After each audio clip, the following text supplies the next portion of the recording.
Invitación a estar aquí con nosotros, es un honor para nosotros. ¿Por qué están protestando los maestros y el personal de apoyo a la educación en Baja California Sur? Bueno, después de saludarlos y el gusto de estar aquí con ustedes, me voy a referir a la pregunta. Miren, en Baja California Sur desde hace poco más de 20 años se vienen otorgando compensaciones a maestros, a personal de apoyo y asistencia a la educación y también a personal administrativo. La federación no ha otorgado las plazas necesarias y se optó por otorgar una compensación a maestros y a personal que se ha necesitado en las escuelas y en la administración de la Secretaría de Educación Pública. Se abusó de esto también, es decir, sí han hecho falta, pero también se ha abusado de esta figura que creó el gobierno estatal desde 1990 y tantos, que empezó cuando en Los Cabos hubo una explosión demográfica muy fuerte, se crearon muchas escuelas y no se tenían los maestros suficientes. Fue cuando se hicieron las contrataciones, incluso a maestros que ya tenían una plaza basificada, una plaza federal, se les otorgó una compensación para que trabajaran en el turno vespertino. Así empezó esta historia.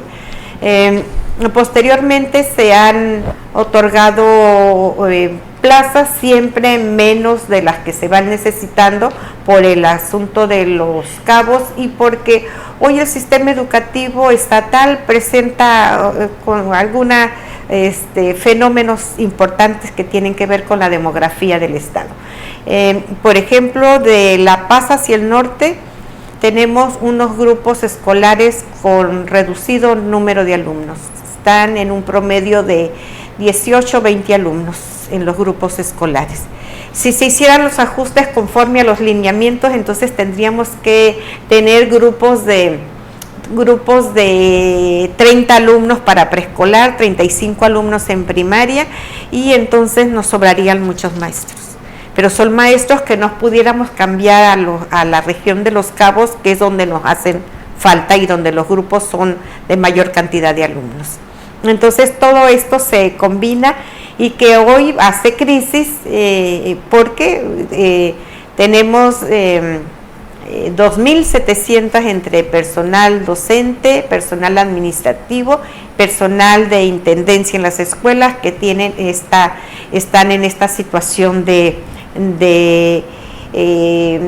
no basificación y que esto implica pues no tener una certeza laboral, no tener la protección y la seguridad social que se necesita.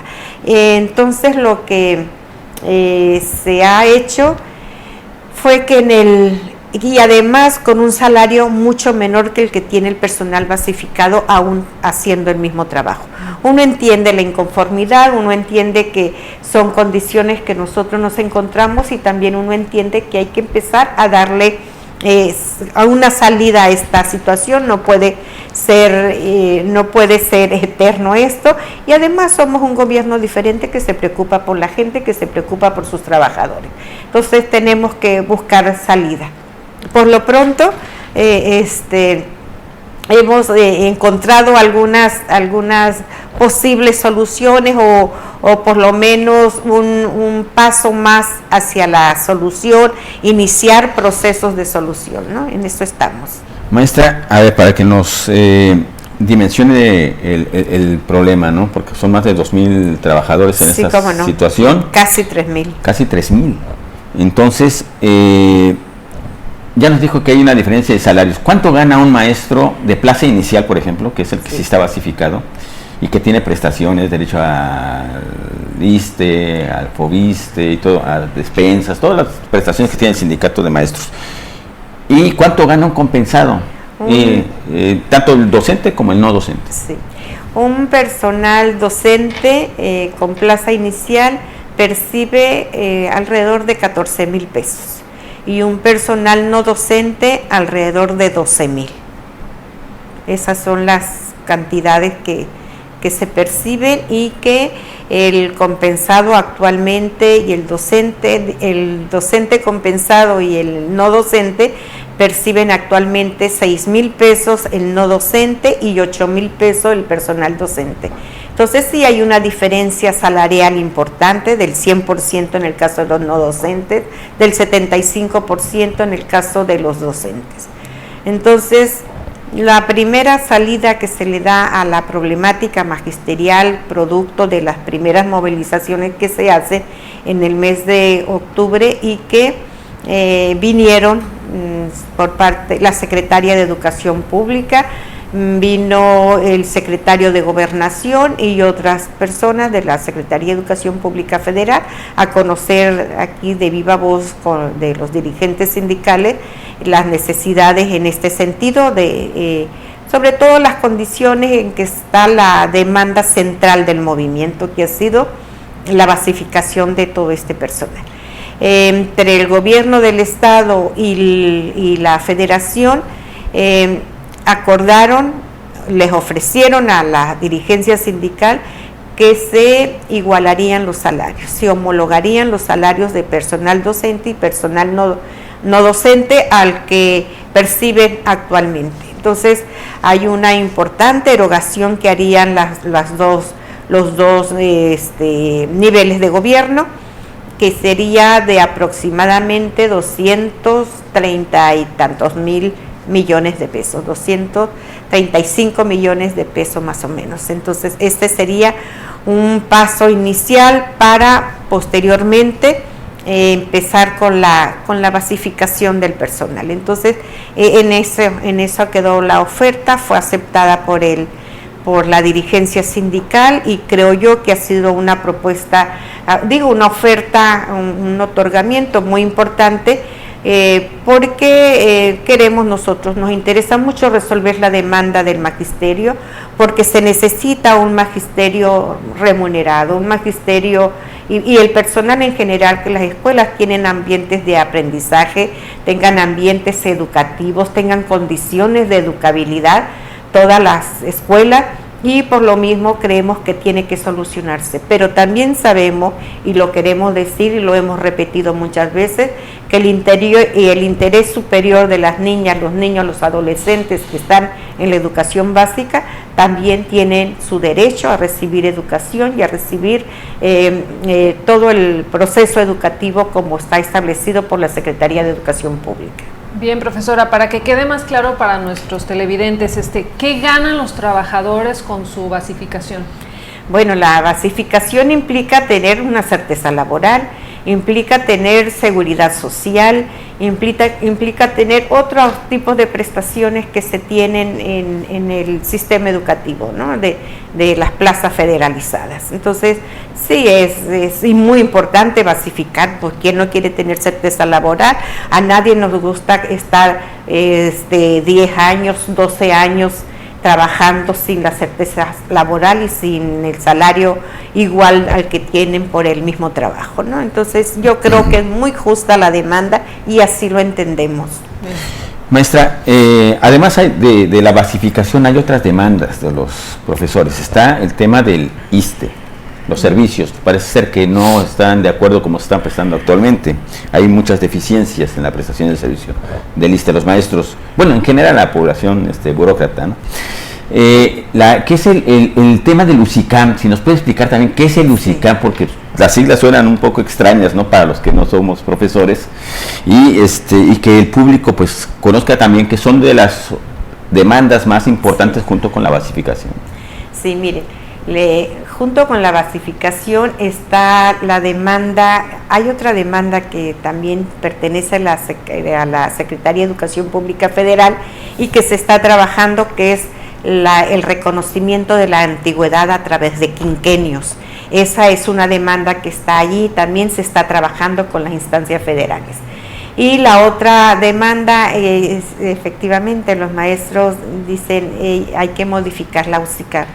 La USICAM es la unidad del sistema de la carrera de las maestras y los maestros. Hay una ley que establece cómo tiene que hacerse la admisión al servicio docente. Establece lineamientos, normas, criterios para la promoción de forma vertical o la promoción horizontal, es decir, todos los maestros tienen derecho a ser directores, a ser supervisores o a ser jefes de sector, atendiendo las convocatorias, los requisitos que establece la UCICAM, la unidad de la carrera, del sistema de la carrera de las maestras y los maestros. Igualmente, la promoción horizontal, todos los maestros que cumplan determinados requisitos pueden promocionarse para recibir mayor salario, y esa es la promoción horizontal, es decir, en la función pueden crecer salarialmente. Y también los cambios de adscripción se hacen a través de los lineamientos que establece esa unidad, y a veces y esto se hizo porque en el magisterio era muy frecuente que solamente tenían ascensos aquellos que eran amigos de los secretarios, amigos de funcionarios, de los gobernantes, amigos, y sobre todo quienes eran muy íntimos o muy adictos al CENTE, vamos a decir, ¿no? Entonces eran quienes tenían promociones, quienes tenían ascenso. Entonces, a partir de esta ley se empezó a regularizar todos estos procesos que se dan en el magisterio, que son muy importantes. Un cambio de adscripción es sumamente importante, de un lugar a otro, de una escuela a otro, de una zona escolar a otra. Entonces, eso lo norma. A mí, en lo particular, me gusta mucho porque a las autoridades nos quita muchos problemas, porque todo conforme a la ley. En las audiencias públicas, por ejemplo, que hay con el gobernador, al principio iban maestros, maestras, familiares de los maestros, decir, hey, mi hijo está en Vizcaíno y necesitamos que se venga a La Paz, o que hay una ley que establece y hay tiempos en que sale una convocatoria para los cambios de adscripción. Todos los maestros tienen que estar por lo menos 2 años en un lugar y no te puedes cambiar antes. O sea, hay requisitos de este tipo, ¿no? Entonces, a las autoridades sí nos quita muchas preocupaciones y nos quita, nos parece bien, pues, porque todo está normado. Incluso son públicos los cambios de adscripción. Son públicos el otorgamiento de las plazas, es decir, hay un examen, en ese examen los maestros hay determinados puntajes donde se cuenta no solamente el puntaje del examen, sino también de la antigüedad, de los cursos, de las actualizaciones que hayas tenido, de los grados académicos, y a partir de ese se hace una lista ordenada donde está quien tiene mayor puntaje, el que le sigue, se publica la lista. Y cuando se dan las admisiones, por ejemplo, al servicio docente, tenemos poco más de 2,000 solicitudes para entrar a educación preescolar, a primaria, secundaria, y solamente 200 y tantos son los que se admiten. ¿Se imaginan si no tuviéramos ese sistema lo que pasaría, no? Muy bien, vamos a ir a un corte, pero vamos a regresar con esta interesante importante plática con la maestra Alicia Mesa Osuna, secretaria de Educación Pública de Baja California Sur. Regresamos en un momento.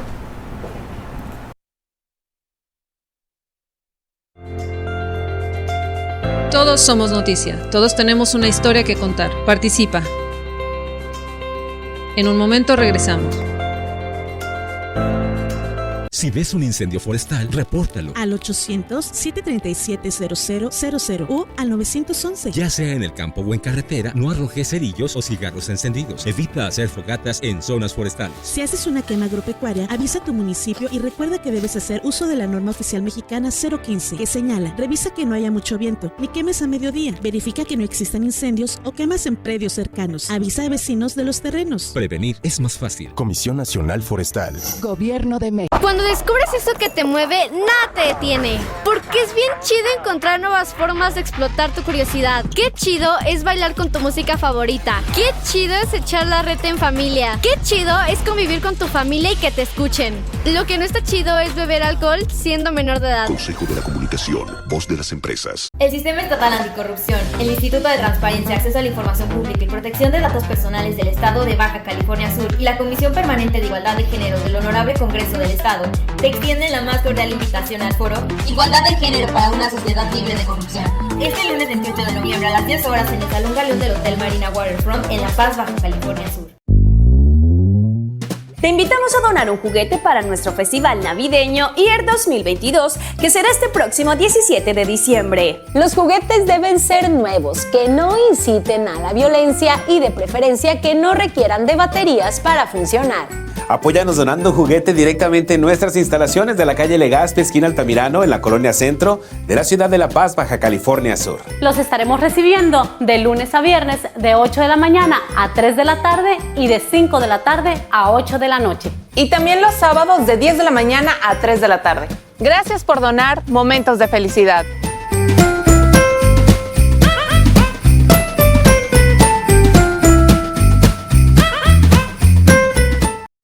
En la Secretaría de Seguridad Pública tenemos una corporación llamada Policía Estatal Preventiva. Nuestros más de 400 elementos trabajan día a día para servirte con respeto y profesionalismo. Si en la calle sufres un percance, no dudes en pedirles ayuda. La proximidad social para prevenir el delito forma parte de sus actividades esenciales. Tu seguridad nos une. Secretaría de Seguridad Pública de Baja California Sur.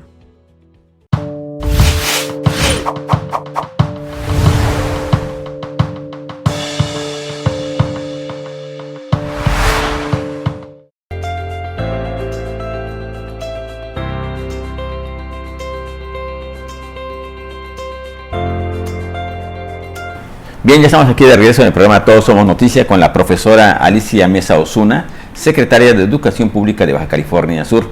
Maestra, pues nos quedamos con el tema del UCICAM. Usted menciona que pues es un esquema bastante positivo, bastante bueno. Sin embargo, los maestros lo tienen ahí entre la agenda de la revisión. ¿Por qué están pidiendo revisión? ¿De qué no están conformes?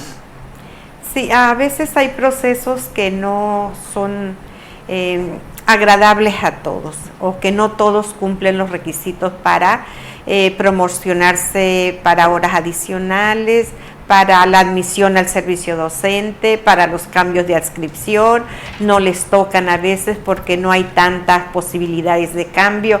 O sea, a veces no les toca a la mayoría, pero lo que me parece a mí importante y por lo que es valioso estos procesos muy normados a través de una ley, lo que nos parece valioso es que no se pueden hacer trampas, no se hace lo que antes se hacía, porque eres amigo del sindicato te voy a dar una hora adicional, ya no se hace eso. Ahora todo se hace a través de examen, de los puntos que se acumulan por la actualización docente, por los años de servicio, por los grados académicos. Entonces, yo creo que a mí me parece que es el proceso mejor logrado y además se hace en público, se hace transparente para que no haya no se vuelvan a los vicios que había antes para el otorgamiento de plazas. Había estados, porque este es nacional, había estados donde, aquí no, pero había otros estados donde se vendían las plazas. Entonces nada de eso, todas las plazas tienen que registrarse en UCICAM, todas las plazas vacantes, y de allí otorgarse a partir de listas ordenadas. Profesora, y también ¿por qué se contrató a tanto trabajador compensado y no se exigieron bases a la federación en su momento?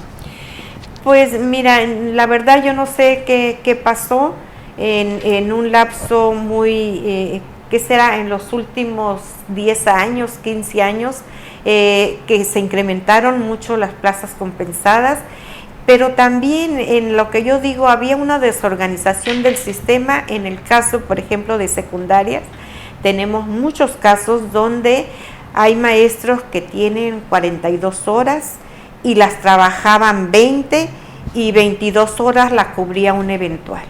Estoy consciente que trabajar 42 horas con grupos escolares es un trabajo pesado y que pueden dejársele al maestro 5 o 6 horas para descargas académicas, para evaluaciones, para planeaciones, pero no puede contratarse un compensado para que cubra más de la mitad de las horas que le corresponden trabajar. Entonces, estamos regulando todo esto, ¿no?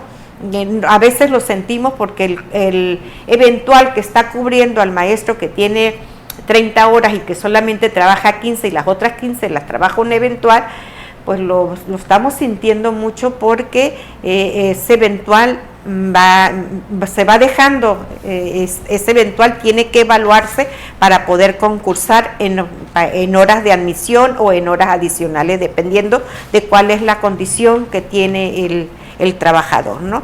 Pero es necesario hacer esta reorganización y del sistema educativo estatal, en secundarias, en primarias principalmente. Maestra, para precisar números, ¿cuántos trabajadores de la educación hay en el Estado y cuántos de esos son compensados? Bueno, en el Estado hay, en educación básica tenemos aproximadamente 11,000 trabajadores. De esos, 3,000, casi 3,000 son compensados. Entonces, 30% prácticamente es personal compensado. Y profesora, ¿se va a respetar la antigüedad de los trabajadores compensados a la hora de la basificación o es borrón y cuenta nueva? No, cuando tengamos plazas, que yo espero que sea pronto, cuando tengamos plazas se darán las plazas, las docentes a través de los procesos de USICAM. Y en el caso del personal de apoyo y asistencia a la educación, y administrativos, esos serán de acuerdo a la lista ordenada que ya tenemos y que está por antigüedad. El requisito que tenemos en la lista es la antigüedad. Quien tiene más antigüedad, ahorita, por ejemplo, en la lista ordenada, el primer lugar lo ocupa alguien que ingresó al servicio al servicio de la Secretaría de Educación Pública en el año 2010 en septiembre. Es el primero que está en la lista. Entonces, en la siguiente plaza que haya por vacante, que se deje por jubilación, por defunción, por renuncia, esas son plazas que se le da el que ingresó en septiembre. El otro ingresó el 15 de septiembre, la siguiente es del 30 de septiembre y así llevamos el orden. Maestra, ¿y se va a basificar a todos los compensados, a los casi 3,000, o va a haber algunos que no van a alcanzar la basificación? Mira, eso nosotros no lo podemos decir porque le corresponde a la federación. La única facultada para crear plazas de base o plazas federalizadas es la Secretaría de Educación Pública Federal. Nosotros estamos solamente a expensas de que ellos nos informen. Nosotros, a través del área de planeación de la Secretaría de Educación Pública, nosotros informamos cómo están los grupos escolares, cuántos maestros nos faltan, dónde faltan los maestros, igualmente cuántas escuelas se van a construir, y a partir de allí la federación establece cuántas plazas nos mandan en el caso docente, igualmente cuántas plazas envían del caso del personal de apoyo y asistencia a la educación. Es facultad de ellos. Profesora, ¿y qué opina de los paros en las escuelas como forma de protesta cuando ya se les dio una respuesta a los maestros? Bueno, yo creo que todos los movimientos de trabajadores tienen que reflexionar, tienen que ver cómo la respuesta que se les va dando. Yo siempre voy a decirlo, yo estuve en muchos movimientos magisteriales, casi desde que inicié mi trabajo docente, pero yo creo que se tiene que ser muy razonable. Cuando ya se otorga algún beneficio del que se está demandando, yo creo que se tiene que reflexionar colectivamente, ¿cierto? Democráticamente también es cierto, pero también poner en la balanza las necesidades magisteriales, voy de acuerdo, y también la responsabilidad y el compromiso que se tiene con las niñas, los niños y los adolescentes. Siempre tiene que estar el interés superior de ellos, tiene que estar de por medio, y también el servicio educativo que se necesite. Más en estos tiempos, también lo voy a repetir, tuvimos 2 años en pandemia, donde las clases fueron intermitentes, donde no todos los alumnos estuvieron en clases a distancia, donde en el mundo y en este país se está observando, se están haciendo investigaciones muy interesantes donde nos están diciendo, hay 2 años de retraso en el aprendizaje. Entonces nosotros queremos seguir adelantando, queremos que nuestros alumnos recuperen el tiempo perdido no se recupera, pero sí se pueden recuperar los aprendizajes fundamentales. Y nuestra apuesta es que los maestros de Baja California Sur son maestros responsables, son maestros muy preparados, así nos dicen las evaluaciones magisteriales que siempre se han hecho, y que son maestros que seguramente ellos van a poner en la balanza del sistema educativo, van a poner la responsabilidad que ellos tienen para que los alumnos recuperen aprendizajes, para que los alumnos puedan alcanzar todos los propósitos educativos que les demanda cada asignatura, cada programa escolar, cada grado y cada nivel educativo. Entonces, ¿sí hay manera de reponerse o hay un riesgo de que los futuros profesionistas tengan deficiencias? Yo creo que hay formas de recuperar aprendizajes, los fundamentales. Hay aprendizajes fundamentales en las matemáticas, en la lectura, en la escritura, que son dos asignaturas muy importantes para acceder a otros conocimientos. La formación cívica y ética, porque ahí se forma ciudadanía, entonces son asignaturas que se tienen que en la educación básica, la biología, la física, la química, donde se alcanzan también los principios fundamentales del quehacer científico. O sea, en todas estas hay aquellos aprendizajes claves, aquellos que sirven para seguir aprendiendo, aquellos que nos van a proporcionar otros elementos para aprendizajes más complejos, ¿no? Entonces, eso es lo que se está haciendo ahorita y lo que queremos que se siga construyendo pues los mejores resultados de los procesos educativos. Maestra, regresando un poquito al tema de los maestros de los conflictos, nada, porque es importante esto, me lo han dicho ahí los que están ahí en plantón frente al Palacio del Gobierno del Estado. Ellos, hay incertidumbre respecto, por ejemplo, a sus contratos. Algunos de ellos se les vencen sus contratos y piensan que van a ser despedidos. ¿Qué va a pasar con estos profesores? ¿Se les va a despedir? Porque se dijo también que ya no se iba a contratar compensados. Entonces, ¿cómo va a estar ese asunto? Mira, todos los contratos vencen generalmente, algunos se hacen por semestre, de enero a agosto, y otros contratos se hacen de enero a diciembre. Entonces, casi todos vencen en diciembre. Y se vuelven a renovar con 1 de enero, ¿no? Entonces, eso se ha hecho siempre, son contratos que tienen un tiempo límite. Muy bien, vamos a ir a un nuevo corte y vamos a regresar precisamente con la profesora Alicia Mesa Osuna, secretaria de Educación Pública de Baja California Sur. Regresamos en un momento. Todos somos noticia, todos tenemos una historia que contar. Participa. En un momento regresamos.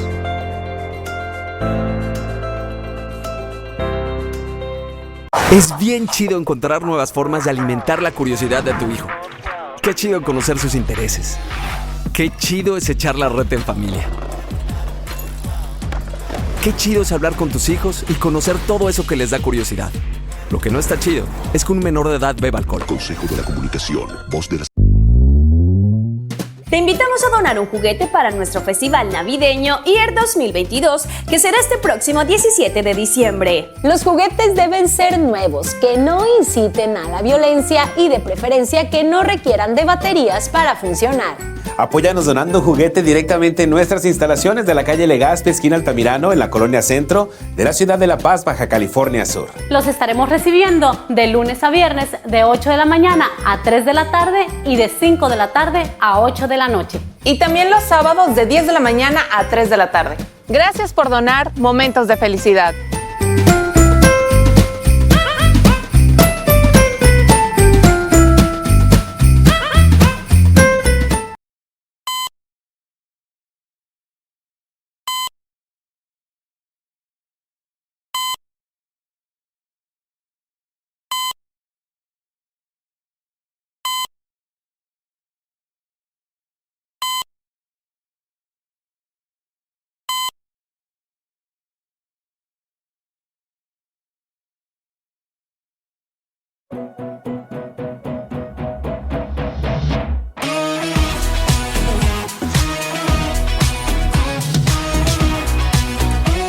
Daniela y Estrella tienen para ti temas de actualidad, tendencias, moda, tecnología, entrevistas, música y más.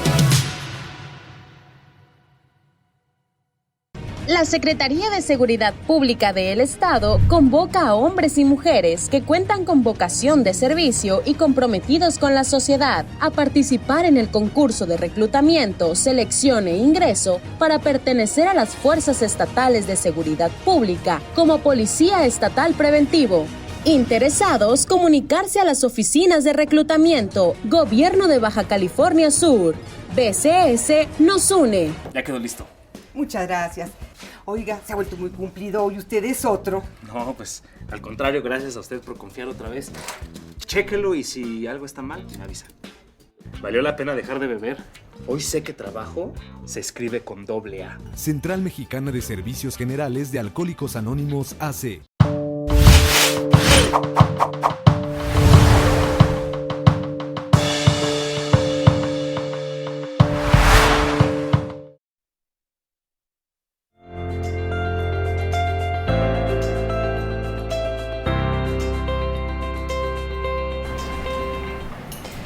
Bien, regresamos con la profesora Alicia Mesa Osuna, secretaria de Educación Pública de Baja California Sur, y continuamos con este tema que es la problemática de la educación pública en Baja California Sur y el actual conflicto magisterial. Pues regresamos con esta pregunta, maestra. El margen del conflicto magisterial, ¿cuál es el panorama de la educación básica después de la suspensión de actividades presenciales provocada por la pandemia COVID-19? Mira, ya lo señalaba hace un momento, ¿no? Que hay retardos en aprendizajes, hay 2 años más o menos de atraso en los aprendizajes de los alumnos de todo el mundo y que la recuperación es muy importante. Ya estábamos trabajando en eso y yo creo que los maestros seguirán. A pesar de los paros y de los días que no se tuvieron clases, creo que los maestros sabrán cómo recuperar los aprendizajes indispensables, los aprendizajes fundamentales en cada asignatura y en cada grado escolar. Entonces, los maestros son muy profesionales y ellos sabrán recuperarlo. Yo creo que si bien no se recuperarán 2 años en poco tiempo, yo creo que la subsecuencia de los niveles educativos, de los grados escolares, que ahora vamos a entrar a fases el próximo año, yo creo que se va a tratar de ir recuperando el tiempo perdido, no el tiempo, sino los aprendizajes que no se adquirieron entonces, pero que se pueden ir recuperando en estos lapsos. Maestra, hablando de esto precisamente, ¿en qué segmento preescolar, primaria o secundaria afectó más la pandemia desde el punto de vista de la enseñanza? ¿Y qué tanto puede afectar una situación de 2 años de no ir a la escuela en el futuro, ¿no? Los chavos que van a salir de la secundaria y que van a entrar a la prepa y después van a la universidad, ¿qué tanto les va a afectar ya en su formación profesional? Mira, afectó más en la educación preescolar, en tanto tuvimos alumnos que no regresaron a la escuela, que quedaron en rezago educativo. En educación primaria y educación preescolar no hubo, fueron muy pocos alumnos los que no regresaron, se les buscó personalmente, decía, cada alumno personalmente se les buscó, recuperamos algunos y sí quedaron, no fueron tantos, pensamos que iba a ser mayor la cantidad, quedaron aproximadamente 50 y tantos alumnos, que eso ya no los localizamos en primaria y en secundaria, pero en general esa parte se abandonaron el sistema educativo, ¿no? Pero en la recuperación de aprendizaje yo creo que es importante, pero también los ciclos escolares son largos y allí hay recuperaciones, si no de todos los aprendizajes, por lo menos de aquellos que son más importantes para la vida y para seguir y para continuar estudiando para buenos resultados de estudio. Eso sí se van a ir recuperando en todo el mundo y en todos lados se están haciendo programas de recuperación como el que tenemos acá en Baja California Sur. Bien, entonces, ¿cómo están físicamente los planteles? Mira, también esa es otra cosa con la que nos encontramos. Nosotros nos encontramos con que casi todos los planteles tenían abandono y que todos necesitaban alguna cosa de mantenimiento, de rehabilitación, y con los pocos recursos que tenemos que llegan a través del ICIFE, hemos recuperado escuelas por lo menos los baños, las instalaciones eléctricas, las instalaciones hidráulicas, las aulas, la impermeabilización, mucho daño tenían las escuelas y hemos ido trabajando, ¿no? No hay día que no se les esté trabajando en las escuelas, cuando no son las brigadas de la propia Secretaría, que las tenemos en todo el estado para rehabilitación de baños, de las instalaciones, así como construcción de un aula, reparación de otras aulas, que por ejemplo en Santa Rosalía una escuela secundaria fue mal construida y tenemos ahorita meses reparando la estructura de esa escuela secundaria. Otra escuela encontramos con que las escaleras estaban a punto de caerse y no se les había dado mantenimiento, entonces fue reconstruir todo esto, ¿no? Entonces eso hemos estado trabajando. A veces no se nota mucho, pero sí, en serio que se le ha invertido un buen recurso a las escuelas. Bien, profesora, y en materia de infraestructura, ¿cuántos planteles hay en el estado y cuáles son los planes de crecimiento en estas aulas? Mira, en el estado hay 750 más o menos planteles, 750 planteles de educación inicial, educación preescolar, primaria, secundaria, más o menos es la cantidad de planteles que hay, y todos han recibido alguna acción de mantenimiento. Planteles, acabamos de abrir uno en Cabo San Lucas en un turno vespertino y tenemos ahorita y se están construyendo 11 aulas, que por lo pronto tenemos aulas prefabricadas que tenía la Secretaría, que rehabilitamos y que con eso atendimos una parte importante de la demanda de Cabo San Lucas y San José del Cabo, pero principalmente Cabo San Lucas. Maestra, siguiéndonos con la numeralia. Bueno, pero déjenme. Y necesitamos construir aulas también en San José del Cabo, escuelas en Cabo San Lucas. Necesitamos por lo menos 2 jardines de niños, 2 escuelas primarias, 2 escuelas secundarias y solamente tenemos 2 terrenos. Estamos con muchas dificultades, tenemos para conseguir los terrenos con las dimensiones que se necesitan para construcción de las escuelas. Sí, precisamente en ese tema de la matrícula escolar, porque tiene un crecimiento en Baja California Sur pues superior al promedio nacional, considerando precisamente la explosión económica que tienen Los Cabos, ¿no? Sí, y que es muy atractiva para muchos mexicanos que vienen a hacer su vida a esta parte del país. ¿De qué tamaño es la matrícula ahorita, la actual, y cuánto crece cada año y en qué municipios donde hay más crecimiento? Sí, bueno, en algunas partes crece la matrícula. Tenemos, por ejemplo, pueblos donde, voy a poner un ejemplo, San Ignacio. San Ignacio tenía una escuela primaria que llegó a tener 12 grupos, 10 grupos escolares y ahorita tiene 4.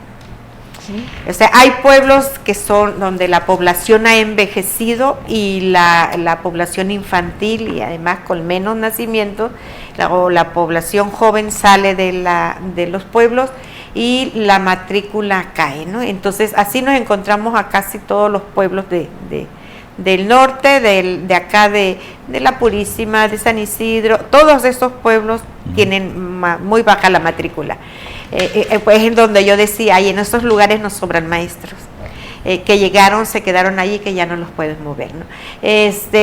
Pero acá el crecimiento, La Paz está estable, el crecimiento es en Cabo San Lucas y San José del Cabo, allí el crecimiento sí es mayor. Este año se abrieron para educación primaria 17 grupos nuevos.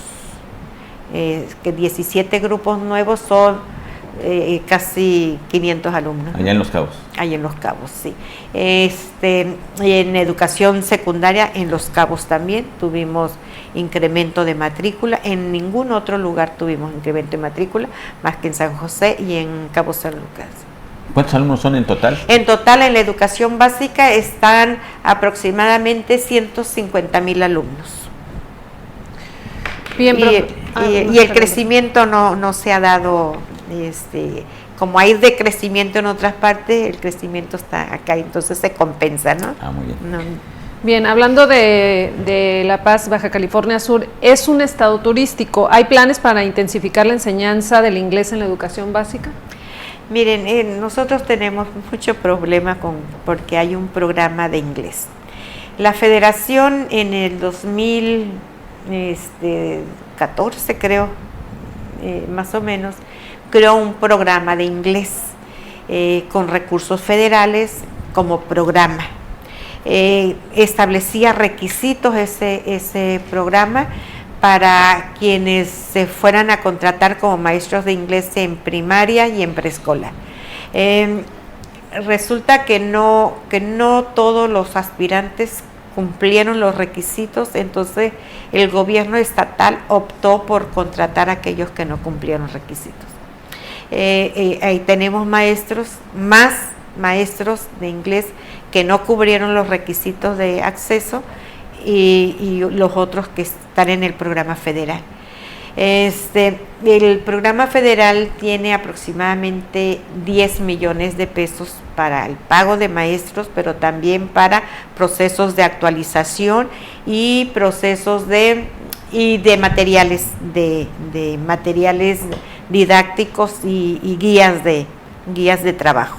Entonces, no alcanza para que todas las escuelas tengan maestro de inglés.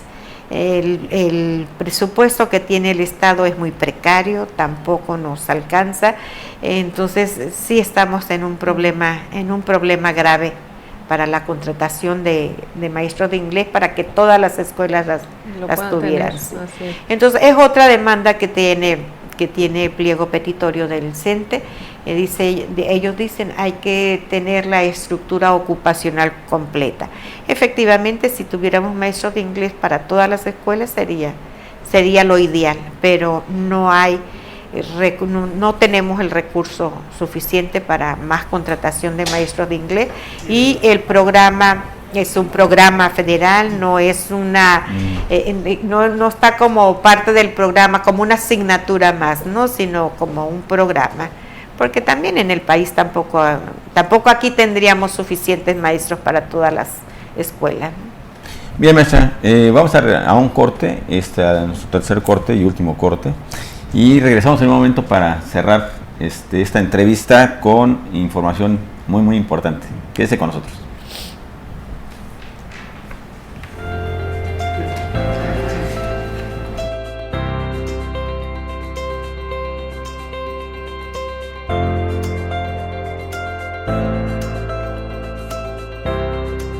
Las y los diputados aprobamos que proceda la prisión preventiva oficiosa para casos de feminicidio y feminicidio en grado de tentativa, para que quienes cometan estos delitos no accedan a libertad condicionada o anticipada ni la sustitución de la pena, que será de 40 a 60 años de cárcel. Legislamos para que ningún agresor goce de impunidad y las víctimas y sus familias accedan a la reparación del daño. Cámara de Diputados, Legislatura de la Paridad, la Inclusión y la Diversidad.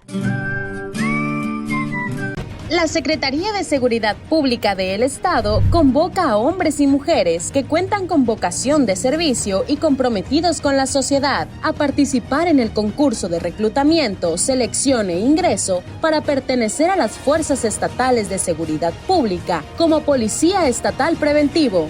Interesados, comunicarse a las oficinas de reclutamiento, Gobierno de Baja California Sur. BCS nos une.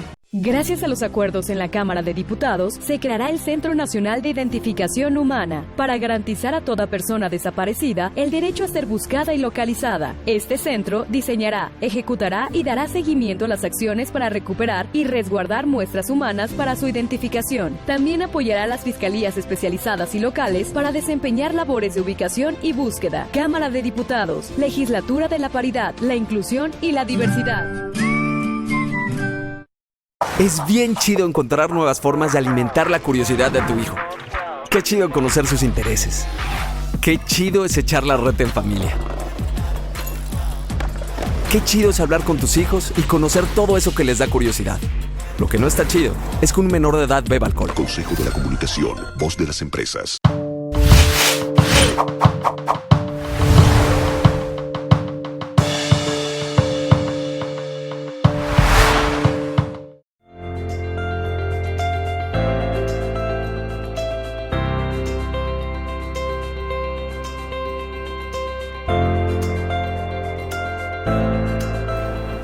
Bien, ya estamos de regreso aquí en el programa Todos Somos Noticia, en una entrevista con la profesora Alicia Mesa Osuna, secretaria de Educación Pública de Baja California Sur. Continuamos con las preguntas. Bien, profesora, regresamos con este tema. ¿Hay capacidad del Estado en todos sus niveles de gobierno para atender la demanda educativa universal y gratuita? Sí, cómo no. En todos los niveles tenemos la capacidad instalada suficiente para atender no solamente a los alumnos de educación preescolar, de primaria, de secundaria, es decir, los de educación básica, sino también tenemos para atender la demanda. Todavía estamos apretados, necesitamos hacer otro plantel de media superior y para atender la educación superior también. Maestra, ahorita estaban platicando en el corte precisamente sobre el tema de la reforma educativa. Hubo una reforma educativa en el periodo de Peña Nieto, muy protestada, muy polémica, pero se está preparando una nueva reforma educativa en esta administración. ¿Qué dice la nueva reforma educativa? ¿Cuál es la proyección para que mejore la educación pública en México? Mira, hay un nuevo marco curricular, un nuevo plan de estudios de la educación básica y hay otro para la media superior. En la educación básica hay una profunda transformación que empezará el próximo ciclo escolar, el 2023-24. Durante este ciclo se van a preparar los programas, porque buena parte de hay unos programas sintéticos que los elabora la federación y que son así como donde están los contenidos básicos indispensables, pero hay otra parte que los maestros tienen que elaborar. Por lo tanto, los maestros van a ser partícipes activos de los programas de estudio de cada fase escolar. Las fases escolares son diferentes, los grados escolares están allí, siguen, pero ahora los programas van a estar construidos a través de fases, de tal manera que va a tener el mismo programa, educación inicial y educación preescolar, educación primero y segundo grado de primaria, es un solo programa, que es la fase 2, y luego el tercero y cuarto de primaria es otro programa, quinto y sexto y secundaria es otra fase. De tal manera que los programas, los contenidos fundamentales tienen que ver con la cultura de paz, buscar una sociedad incluyente, una sociedad democrática, una sociedad participativa. Todo esto se va trabajando con los alumnos y contenidos específicos locales, esos los van a ir diseñando los maestros. Todo el planteamiento de programas, y esto es lo fundamental, a veces se cambian los enfoques de cómo concibo la educación o cómo concibo al alumno, cómo concibo el aprendizaje, ¿no? Siempre los programas nos habían dicho, el proceso de desarrollo de los niños requieren esto y estos aprendizajes. Es cierto, hay un proceso de desarrollo que tienen los alumnos, pero también hay un proceso, hay un contexto social, ambiental, que es el que histórico además, que es el que va dando el contenido, lo que se aprende fuera de la escuela, ¿no? Entonces, en la comunidad, el centro del proceso educativo, nos dice este nuevo plan de estudio, es la comunidad. ¿Por qué la comunidad? Porque la comunidad, allí se entretejen, se cruzan las ideas, las culturas, las visiones, los saberes, los conocimientos, la inclusión, la no inclusión, la discriminación, todo lo que se vive en comunidad. Entonces la comunidad va a ser el centro educativo porque de allí van a salir también buena parte de los contenidos. ¿Y cómo se van a trabajar? Pues ya no se van a trabajar como asignatura. Hay campos formativos que incluyen un conjunto de asignaturas y en esos campos formativos se va a trabajar a través de proyectos, diferentes tipos de proyectos que solucionan problemas de la comunidad, proyectos que solucionen problemas de la escuela, proyectos que solucionen diferentes cosas, proyectos que sirven para planear cosas, o sea, todo el proceso de enseñanza-aprendizaje, la relación maestro-alumno cambia. Que eso es lo más importante. Generalmente se cambiaban enfoques, se cambiaban concepciones, pero no se cambiaba lo principal, es decir, no se hacía lo propio para que cambiaran los procesos de enseñanza-aprendizaje, sino que yo siempre digo, yo soy educadora y casi siempre el 21 de marzo los jardines de niños van a estar trabajando en la primavera. Casi sí, o sea, así es. Y desde hace muchos años hay cosas muy estables en las escuelas, de cómo se trabaja cada cosa.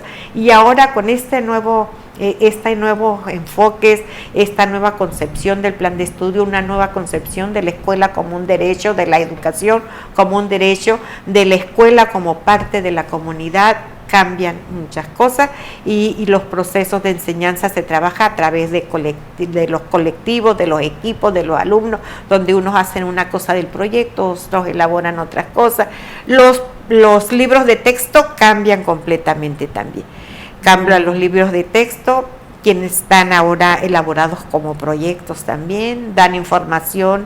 Hay un libro de texto que va a ser como enciclopédico, donde haya mucha información de diferentes cosas.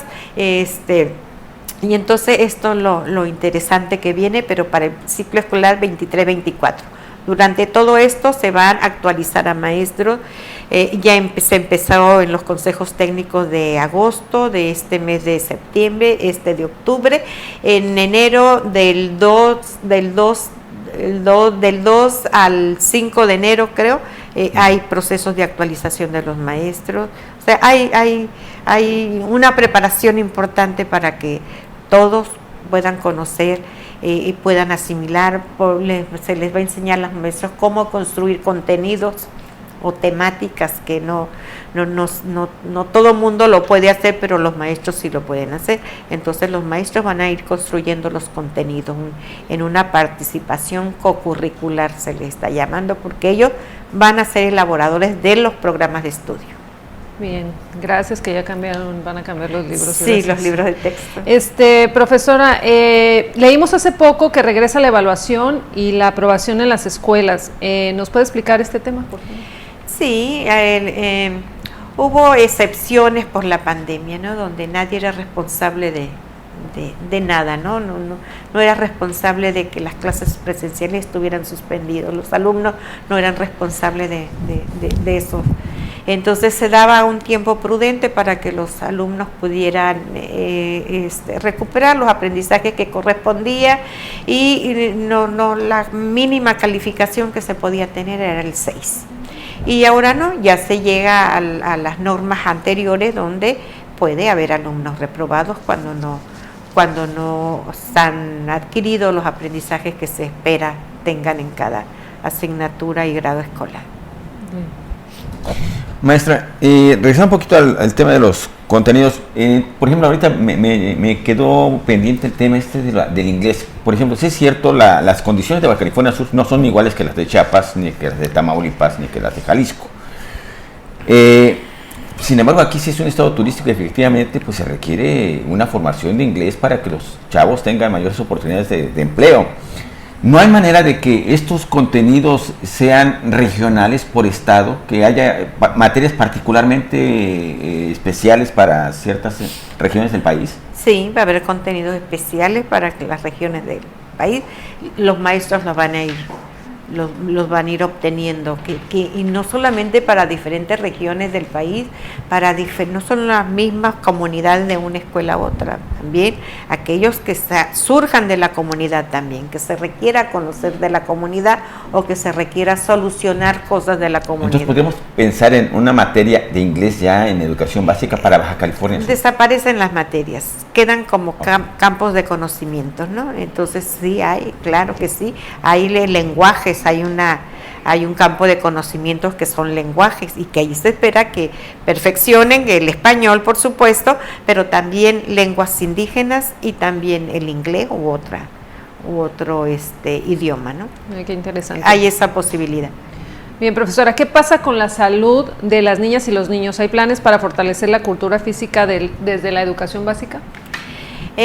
Sí, mira, también esto en el nuevo plan de estudios también ocupan otro lugar muy especial, la educación física, ocupa un lugar muy especial la alimentación, la salud, tenemos que reducir la obesidad, hay muchas cosas que se tienen que trabajar y que esto contempla el nuevo plan de estudios.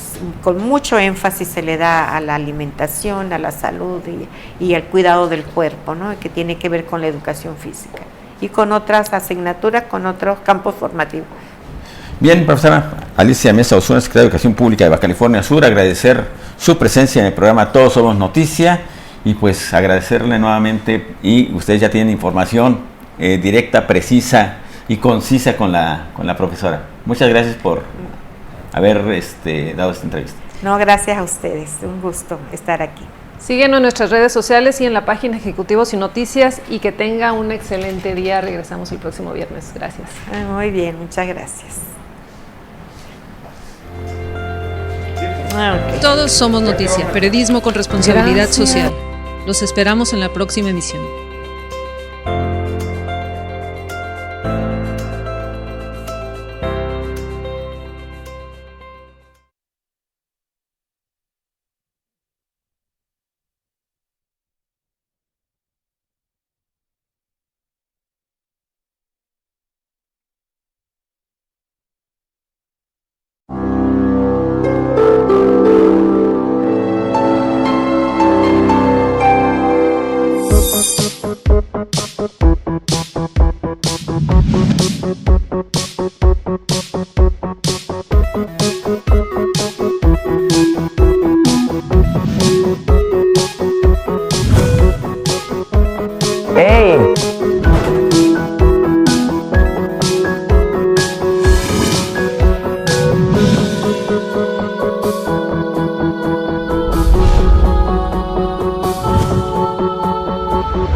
Para mí las adicciones son algo muy malo, ya que te afecta de una u otra forma, y también pienso que todas las adicciones son malas. Tomar agua en exceso es malo, hacer ejercicio en exceso también es malo. Es usar un objeto o ingerir o comer demasiado algo. Es algo que haces frecuentemente que puede dañar tu salud o tu vida cotidiana.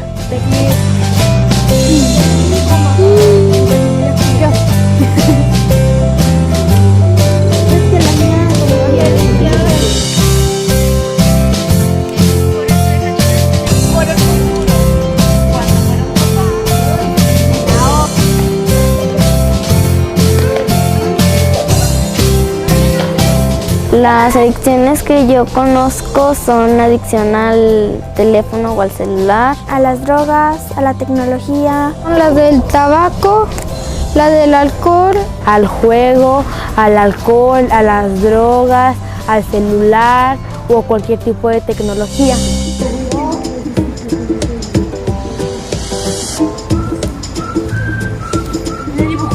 Personas que son adictas al juego pueden terminar sin casa, sin dinero.